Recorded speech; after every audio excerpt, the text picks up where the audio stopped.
Good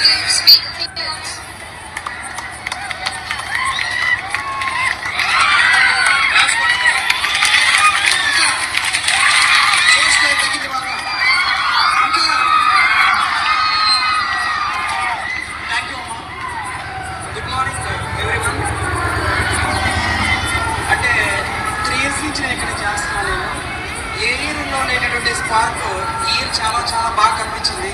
first of all స్టూడెంట్స్కి, అదేవిధంగా ఇంత గ్రాండ్గా సక్సెస్ చేస్తున్నటువంటి వెనకొండి ప్రోత్సహించినటువంటి ప్రిన్సిపాల్ గారికి, ఆ ప్రిన్సిపాల్ గారికి సపోర్టివ్గా ఉండే ఏవో గారికి ఫస్ట్ ఆఫ్ ఆల్ థ్యాంక్స్ చెప్తున్నాను. ఓన్లీ 3 words తోటి నా స్పీచ్ క్లోజ్ చేస్తాను. ఫస్ట్ వర్డ్ సెకండ్ ఇయర్స్ వాళ్ళకి, ఫస్ట్ ఇయర్స్ వాళ్ళకి ఈ సంవత్సరం ఎగ్జామ్స్ ఇప్పుడమ్మా అది జరగదమ్మా. అంటే ఫిబ్రవరిలోనే మీకు ఎగ్జామ్స్ అమ్మా మీకు.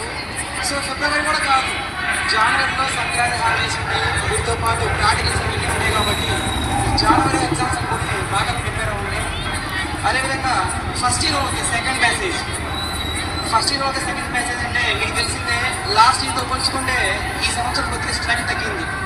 కారణాలు ఏమైనా ఉండొచ్చు, కానీ ఈ సంవత్సరం బాగా మంచి మార్క్స్ తెప్పించుకొని మీకు నెక్స్ట్ ఇయర్కి మీరు ఎంకరేజ్ చేస్తే, నెక్స్ట్ ఇయర్కి బాగా సపోర్టివ్గా మంచి మార్క్స్ వస్తే నెక్స్ట్ ఇయర్కి మంచి స్ట్రెంగ్త్ రావాలి. ఈ విధంగా స్ట్రెంగ్త్ వస్తేనే మనకి మంచి వాల్యుబుల్గా ఉంటుంది.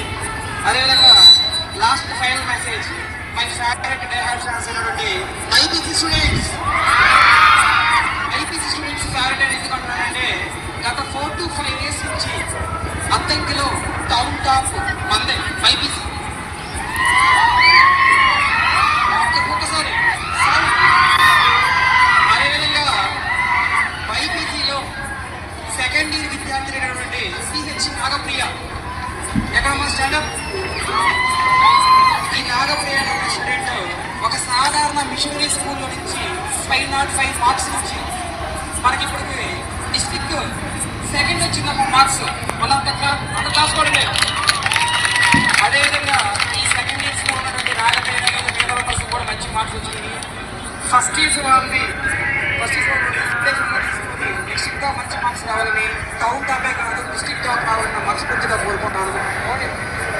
ఈ అవకాశాన్ని ఇచ్చినటువంటి ప్రిన్సిపాల్ గారికి నేను ఇన్వైట్ చేస్తే కాదనకుండా ఎంత బిజీగా ఉన్నా